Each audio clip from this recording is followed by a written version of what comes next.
자, 이제 조선의 그 통치체제 두 번째 시간입니다. 그래서 이번 시간에는 통치체제 중에서 지방행정 조직에 대한 내용과 그 다음에 군사제도 이렇게 두 가지 여러분들이 가지고 있는 유인물 25페이지에 대해서 한번 살펴보도록 하겠습니다. 자, 지방행정 조직 같은 경우는 조선의 지방행정 조직의 구성 그 조직의 내용을 보면은 고려에 비해서 한결 중앙 집권화되었다, 중앙 집권이 강화되었다라는 부분을 엿볼 수가 있어요. 자, 그러면 어떤 부분에서 중앙 집권이 강화되었다라고 하는지 한번 보도록 하겠습니다. 첫 번째로는 향소, 부곡과 같은 그런 특수한 행정구역이었던 고려시대에 존재했던 그러한 특수 행정구역들이 모두 다 폐지가 되고 모두 다 그 군현의 지방관을 파견하게 됩니다. 자, 그럼 여기에 선생님이 이제 가로쳐서 속현 폐지라고 써놨는데 고려시대의 그 지방행정 조직을 여러분들이 이게 기억을 해 보셔야 돼요. 그때 지방관이 파견된 현이 있었고 파견되지 못한 현이 있었거든요. 자, 속현이 뭐였습니까? 지방관이 파견되지 않은 현이었죠. 그래서 고려 때는 어땠어요, 여러분? 속현과 주현 중에서 속현의 숫자가 더 많았거든요. 그쵸? 그런데 조선으로 이제 들어오면서 속현이 없어져요. 속현이 없어졌다라는 말은 모든 군현에 지방관이 파견이 되었다라는 말과 같은 말입니다. 이해되셨죠? 그래서 모든 군현에 지방관이 파견됐다. 그러니까 속현이 없어졌다. 뭐 동일한 이야기죠. 그 말은 지방관이라는 말 자체가 여러분들 어때요? 국왕이 지방에 자신의 대리인들을 보냈다라는 거겠죠. 그래서 다시 표현을 하면 왕의 입장에서 지방의 곳곳까지 자신의 영향력이 미친다. 다시 말하면 중앙 집권화 되었다라는 말로 우리는 이해를 하셔야 됩니다. 그래서 모든 군현에 지방관이 파견이 되었고 그와 동시에 그 지방관들의 권한이 강화되는 모습이 보여집니다. 이 수령이라는 이 권한이 이제 같이 여러분들이 보셔야 될 것이 향리랑 같이 보셔야 돼요. 왜냐, 고려 때는 차마 지방관이 파견되지 못한 속현에 거의 대부분의 행정 업무를 이 향리가 맡아보았었어요. 그렇죠? 그러다 보니까 향리의 지위가 어땠어요? 상당히 강했거든요. 그런데 이제 조선으로 들어오면서 모든 군현에 지방관이 파견이 되다 보니까 향리가 이게 말단 아전직으로 격화되는 그런 모습이 보여집니다. 그래서 수령의 권한은 강화되었고 반대로 향리는 권한이 격화됐고 그렇게 보시면 될 것 같아요. 자, 수령 한번 같이 읽어볼까요? 국왕의 대리인으로 지방의 행정, 사법, 군사권을 장악하게 되었다라는 거. 그래서 계속해서 선생님이 조선의 중앙집권에 대해서 지방행정조직에 대해서 이야기를 하면서 동시에 계속 고려와 비교를 했습니다. 여러분. 그쵸? 그래서 이걸 한번 봐볼까요? 자, 같은 말이에요. 자, 고려와 조선을 비교하면서 조선에 대해서 더욱더 명확하게 우리가 이해를 해보도록 하겠습니다. 자, 고려 같은 경우는 지방관이 전국에 파견되지 못했죠. 다시 말하면 지방관이 파견된 주현보다 파견되지 못한 속현의 숫자가 더 많았었습니다. 그런데 조선으로 와서 이러한 속군, 속현이 모두 다 소멸이 됐어요. 그 말은 전국의 지방관이 모두 다 파견이 되었다라는 말이겠죠. 자, 이것은 다시 말해서 무엇을 의미합니까? 이제 중앙집권체제가 완성되었구나. 완성이 됐다라는 것을 의미한다라는 거. 그 다음에 특수행정구역이었던 우리 방금 이야기했죠. 향소, 부곡이라는 이러한 행정구역이 고려 때 있었어요. 그쵸? 그런데 조선 때 이제 이것들이 모두 다 소멸이 됩니다. 그와 동시에 향리. 실질적으로 조세 징수랄지 그다음에 외역전을 수급을 받으면서 실질적으로 고려 때 향리라는 이 지배 세력은 상당히 권한이 컸습니다. 그런데 이제 조선 때는 단순 보좌역으로 수령의 단순 보좌역으로 향리의 권한이 전락했다, 떨어졌다 그렇게 보시면 될 것 같습니다. 그 다음에 이제 동시에 여러분들이 같이 보셔야 될 것이 뭐 수령의 7임무, 7가지의 임무 이런 것들이 있다더라. 그래서 제가 그냥 넣을까 말까 하다가 그래도 한번 보시면 좋을 것 같아서 넣어 놓았어요. 자, 그 다음에 두 번째, 중앙집권을 강화했고, 두 번째, 양반 중심의 향촌사회 내용을 한번 봅시다. 향촌 자치, 그 향촌에서의 자치와 중앙집권, 중앙에서의 집권과의 조화를 보여준다라고 이렇게 이야기를 했는데, 그것을 엿볼 수 있는 기구가 바로 이 유향소라는 기구와 경제소라는 기구입니다. 그럼 유향소는 뭐냐? 각각의 향촌 사회에서 지방의 유지들이 있을 거예요. 다시 말하면 양반들이라고 보실 수 있겠죠. 그 지방의 양반들로 구성된 것이 바로 유향소다라고 그렇게 보시면 될 것 같아요. 그래서 수령을 보좌한다거나 향리가 잘하고 있나 향리를 규찰하기도 하고 그 지역의 풍속을 교정하기도 하고 그 지방의 양반들이 그 지방의 일종의 향촌 자치의 역할을 해내는 기구다라고 보실 수 있습니다. 그런데 이게 중앙의 입장에서 나름대로 중앙의 통제를 받으면서 향촌 자치가 이루어져야지 중앙의 통제에서 벗어나 버리면 그때부터는 좀 문제가 될 수 있거든요. 그쵸? 그러다 보니까 이 경제소라는 연락 기능을 담당하는 이러한 기구를 하나 만들어서 유향소를 통제하는 중앙에서 통제하는 그런 기구를 하나 만들어 놓아요. 그래서 유향소와 그리고 중앙 사이에서 이 경제소가 여기 나와 있네요. 유향소가 정부 사이에서 연락 기능을 담당함과 동시에 반대로 중앙의 입장에서 유향소를 통제하는 그런 역할을 하기도 했다라는 거. 그래서 유향소와 경제소라는 이 기구들로 보아 향촌 자치 중앙 집권의 조화를 볼 수 있구나. 그렇게 우리가 볼 수 있습니다. 자, 그래서 지방행정 조직 이렇게 보셨고요. 그 다음에 군사제도로 가보도록 하겠습니다. 군사제도 같은 경우는 자, 크게 세 가지로 지금 선생님이 여러분들에게 드린 유인물의 세 가지를 이야기를 해놨어요. 군역제도와 그리고 군사제도, 그 다음에 교통과 통신 이런 세 가지의 제도에 대해서 이제 분류를 해놨습니다. 자, 군역제도라는 것에 오른쪽에 보면은 양인 개병제 플러스 병농일치라고 이렇게 써져 있어요. 양인 개병제라는 거는 기본적으로 양인 개병제라는 뜻 자체가 양인이면 모두 다 징병의 대상이 된다라는 의미를 그러한 포괄적인 의미를 가지고 있습니다. 그러니까 조선이라는 나라는 기본적으로 양인이라면 모두 다 징병 대상이었구나 라고 그렇게 보시면 돼요. 물론 후에 이러한 군사제도가 또 이제 나중에 배우겠지만 군적 수포제의 시행으로 인해서 이러한 양인 개병제가 깨지긴 하지만 그 군적 수포제가 나오기 전까지 기본적으로는 양인이라면 모두 다 징병의 대상이었다라고 그렇게 보셔야 돼요. 그래서 16세에서 60세의 양인 남자들이 이제 기본적으로 징병의 대상이었구나 그렇게 보시면 되고 그 안에 이제 병농일치라는 말이 또 있죠. 병농일치. 그래서 이제 뭐 이 말은 내가 여기서 썼었나? 그래요. 지금 선생님이 병농일치를 보여주려고 어디 써놨었는데 그게 어디다 써놨는지를 기억이 안 나네? 그래요. 자, 병농일치라는 말 자체가 그래서 농사를 짓는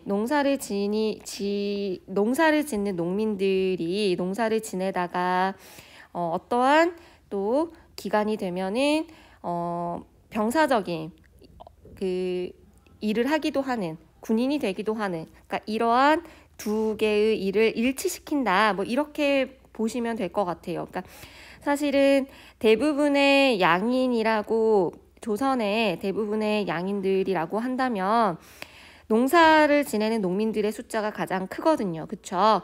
그래서 이 농사를 지내는 일과 그리고 군역을 지내는 일에 있어서 이 두 가지를 일치시켜 놨다. 그러니까 양인계병제 안에 사실은 관료랄지 학생이랄지 이러한 양인들이 서서히 이 양인계병제 속에서 제외가 돼요.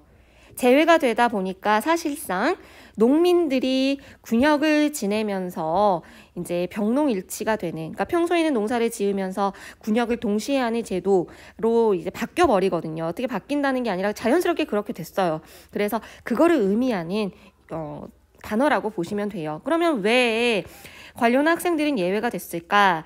자, 여기를 먼저 볼게요. 현직 관료랄지 학생들을 면제시켜줬기 때문입니다. 그래서 이러한 현직 관료 학생들이 면제를 받다 보니까 양인들 중에서 사실상 대다수의 농민들이 군역을 지면서 병농일치 사회가 되었구나. 그래서 이제 이 양인계병제 안에서의 세부 개념이구나. 그렇게 보시면 될 것 같습니다. 그 밖에 종친이나 외척, 그리고 공신, 고급 잔료의 자제들, 이들도 이제 고급 특수군에 편입되었다라는 것들, 이 정도 이제 그렇게 알아두시면 좋을 것 같고, 그 다음에 이제 이것도 한번 살펴보겠습니다. 16세에서 60세의 양인 남자를 정군은 실제 현역 군인들이 정군이라고 합니다. 네, 정군, 그리고 보인, 다른 말로는 봉족이라고 하는데, 이거는 뭘 의미하느냐면, 이 정군의 비용을 부담하는 일을 해주는 사람들을 보인이라고 합니다. 다시 말하면 정군이 복무하는 동안에 이 보인들이 그에 따르는 재정을 뒷받침하는 역할을 해주는 사람들을 이제 보인이라고 하는데, 이걸 이제 사실 이제 보법이라고도 합니다. 보법이라는 거는 이제 나중에 또 우리가 자세히 배울 거예요. 이 보법이라는 건 사실은 뭐 양인계병제 그 양인계병제 안에 있는 어떻게 보면 일종의 군사제도의 세부 개념이다. 그런 정도로 우리가 이해하고 넘어가시면 될 것 같습니다. 자, 그래서 다시 정리할게요.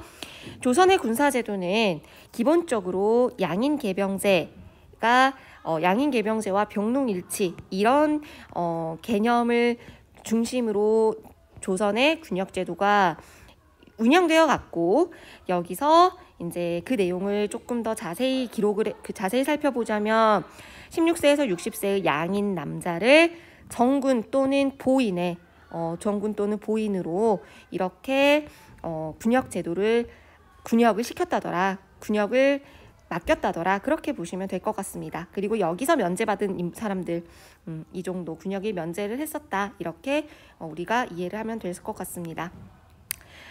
그 다음에 이제 군사제도를 볼게요. 군사제도는 크게 두 가지가 있었어요. 중앙군과 지방군, 이렇게 보시면 됩니다. 중앙군은 궁궐 수비랄지, 그리고 수도 방어, 그리고 이 중앙군이 이렇게 구성이 되었다라는 건데, 정군, 갑사, 투수병으로 중앙군이 구성이 되어 있었다더라. 정군이라는 거는 선발된 군인들을 정군이라고 하는 것이고, 갑사라는 것도 일종의 직업 군인이었대요, 여러분.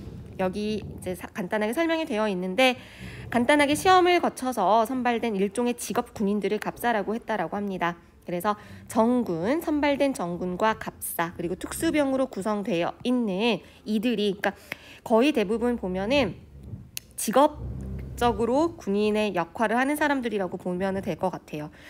이들이 중앙을 지켰다. 그리고 그들이 하는 임무는 궁궐 수비랄지 수도 방어였구나. 이들을 중앙군이라고 하고요. 지방을 지킨 사람들은 이제 그때 당시에 영진군이라고 표현을 했습니다. 그래서 병영이랄지 수영, 여기서 이제 영을 따온 거예요. 그래서 영, 그 다음에 진, 여기에 배속이 돼서 각각의 지방을 지키는 영진군들이 이렇게 지방군으로 구성이 되어 있었다. 군사제도는 그래서 중앙군, 지방군 이렇게 알아두시면 되고, 그 밖에 설이나 자팍인, 신량, 역척인, 노비 등으로 구성된 예비군도 있었다라고 합니다. 자, 그 다음에 교통과 통신제도도 같이 볼까요? 봉수제, 역참제, 이러한 이거는 이제 어떻게 보면 교통이겠죠. 그 다음에 이게 통신제이고요. 그래서 봉수제와 역참제와 같은 이러한 연락 체계, 그 다음에 교통 체계를 만들어 놓고 이걸 통해서 연락이 됐다라는 거잖아. 지방과 중앙이. 그래서 국방이나 중앙 집권을 강화하는 일종의 이런 제도가 있었다. 이 정도 보시면 될 것 같아요. 그래서 군사제도 이렇게 보시면 되고, 이거보다 이제 칼라로 되어 있는 역사부도를 보고 한번 볼까요?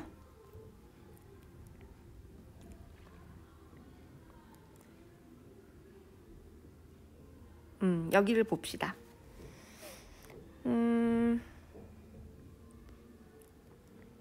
이걸 먼저 보고 복습 삼아서 처음부터 끝까지 한번 쭉 살펴볼게요. 자, 봉수체계, 봉수개통 이런 식으로 혹시나 뭐 나라에 긴급한 일이 생겼거나 연락할 일이 생겼을 때 이런 식으로 봉수제도가 갖추어졌다라는 이런 봉수제도의 봉수개통이 표시되어 있는 지도입니다. 그래서 이렇게 불이나 연기로 국경지대의 긴급사태를 중앙에 신속하게 알리기 위한 연락체계였구나, 제도였구나, 그렇게 보시면 되고, 뭐 서울 남산에 있는 것들을 이제 복원한 사진인 것 같습니다. 그 밖에 아까 우리가 영진군 아까 이야기했었어요. 지방군의 영진군에서 영진군이 병영, 수영, 그리고 진 이런 것들을 의미하는 용어였는데, 빨간색 깃발들로 보여지는 것들이 뭐 조선시대 그때 당시에 병영, 그리고 파란색이 수영이라고 그렇게 지도에 이제 표시가 되어 있네요. 그래서 지방군들 이 병영, 수영, 진에 배속시켜져서 이 지방을 지키는 지방군들이 있었다라는 거. 그리고 또 여기서 같이 알 수 있는 것이 지방행정구역도 좀 엿볼 수 있어요. 그쵸? 8도가 있었고, 그치? 8도 지방행정조직 한번 같이 볼래요, 여러분? 그죠? 8도가 있었고, 그 8도 아래, 여기 평안도, 황해도 이렇게 여러분들 8도 보이시죠? 이 8도 아래 부목, 군현, 이제 부목만 여기 나와 있는데, 부목, 뭐 군, 현, 뭐 이런 식으로 부목, 군현이라는 지방행정조직이 있었고, 그 아래 이제 면리통, 면리 이런 식으로 지방행정조직이 구성이 되어 있었다. 이런 것들도 우리가 한번 같이 살펴보았습니다. 그 정도 보셨으면 될 것 같고, 이제 지방행정제도 여기 나와 있네, 얘들아. 여기 한번 볼까? 8도 1, 2, 3, 4, 5, 6, 7, 8이지. 여기에 관찰사가 이제 도에 보내어지는 지방관 관찰사이고, 그리고 부, 목, 군, 현 이런 식으로 여기에 있는 부에 파견된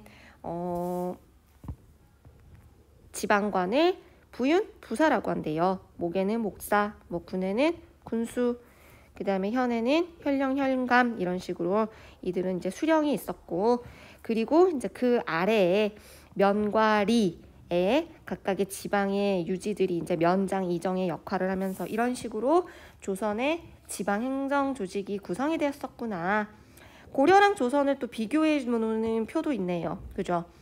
고려는 그때 당시에 5도 양계였는데 조선이 어떻게 변했어요? 8도로 변했네. 그쵸? 그래서 그때 당시 고려 같은 경우는 안찰사, 그리고 양계에는 병마사 이런 그 관찰사가 아닌 이런 지방관이 파견이 되었다라면, 조선은 각각의 8도에 관찰사가 파견이 됐구나. 그 다음에 고려는 다수의 속현이 존재했다라는 말은 모든 군현에 수령이 파견되진 않았다라는 이야기였죠. 조선은 어때요? 모든 군현에 수령이 파견됐다라는 거. 그리고 향리의 지위가 어때요? 조선이 훨씬 높았다라는 거. 그리고 향소부곡이 이제 조선에 와서 모두 다 소멸됐구나. 이런 식으로 계속해서 지방행정조직 고려랑 조선을 비교해서 여러분들이 조금 기억을 하셨으면 좋겠습니다. 자, 우리 한번 복습 삼아 지난 시간에 했던 중앙정치기구부터 오늘 배운 군사제도까지 역사부도에 나와 있는 내용들을 살펴보면서 조선의 통치체제 내용을 한번 이해를 해볼까요?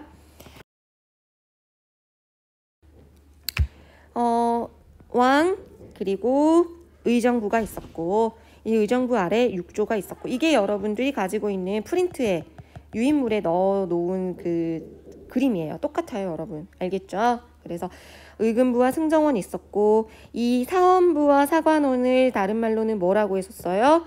양사 그리고 대간 그랬죠, 여러분. 그리고 여기서 이제 간쟁이랄지 봉박, 서경권 이런 역할을 했다더라. 서경권이라는 거는 뭐였어요? 우리도 그때도 선생님이 설명을 드렸지만 여기서 또 다르게 또 설명을 해놨습니다. 오품 이하의 관리를 임명할 때 사헌부나 사관원 이 양사에서 어때요? 동의하는 그런 권한 이거를 이제 서경권이라고 한다라고 했죠. 그리고 이 양사에다가 홍문관까지 플러스를 해서 이 세 가지를 삼사라고 했다더라. 고려의 삼사와는 다르다라는 거. 그래서 조선의 삼사. 그 다음 춘추관, 성균관, 한성부도 같이 한번 보시고 관리선발제도도 어땠어요? 관리선발제도도 이제 묵과, 문과, 묵과, 잡과 이렇게 세 가지의 과거제도가 있었죠, 여러분. 그리고 어때요? 기본적으로 3년에 한 번씩 신년시마다 과거시험을 봤었죠. 그 외에도 부정기적으로 증광시라고 불리우는 그리고 알성시라고 불리우는 그러한 시험들이 있었다라는 거. 그리고 여러분 어땠어요? 기본적으로 양인 이상이면 응시가 가능했었죠. 자, 고려와 다른 점을 또 여기서 비교를 해놨네요. 고려와 달리 뭐를 실시했다라고. 그렇죠. 묵과. 그래서 조선은 문무양반제도 확립이다.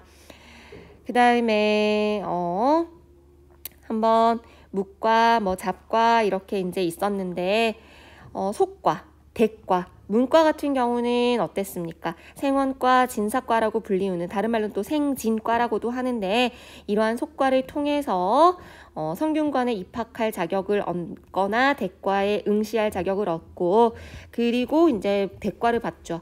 대과 안에 3번의 그 시험이 또 있었죠. 그러니까 간단하게 제가 이야기를 드렸었는데 그 다음에 묵과에서도 뭐 28명을 뽑았구나. 그리고 기술관도 각각 이렇게 잡과가 각 분야별로 정원을 따로 해서 뽑았었다라고 합니다.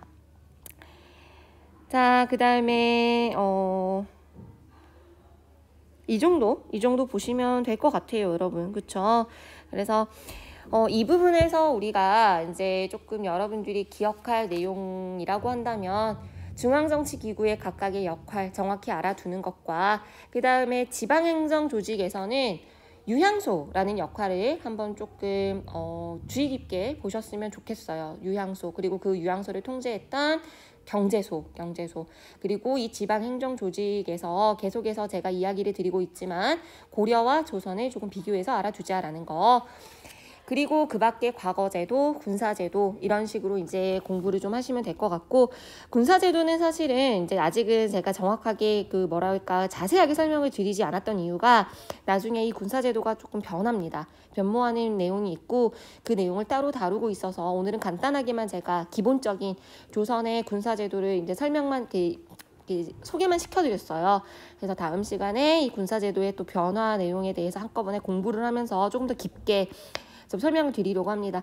사실 이 부분을 깊게 들어가면 정말 한도 끝도 없고 너무나 어려운 내용이기도 해요. 근데 우리는 거기를 모두 너무 깊게 들어가서 공부할 필요까지는 없고 오늘 배운 딱 이 정도 군역제도가 기본적으로 양인 개병제와 병로일치로 이루어졌고 군사제도로는 중앙군과 지방군으로 구성이 되어 있었다. 중앙군은 5위를 지키는 군인들이었고 이들은 정군 갑사 특수병으로 이루어지었었고 지방군이라고 한다면 병영이나 수영 그리고 그 진에 배속되어 있는 그러한 군인들을 의미했다더라. 영진군이라고 한다더라. 이렇게 이 정도만 기억을 하시면 될 것 같습니다. 그래서 오늘 지난 시간에 이어서 통치체제의 정비감 간단하게 받고 제가 좀 다시 한번 복습을 쫙 한번 해드렸어요.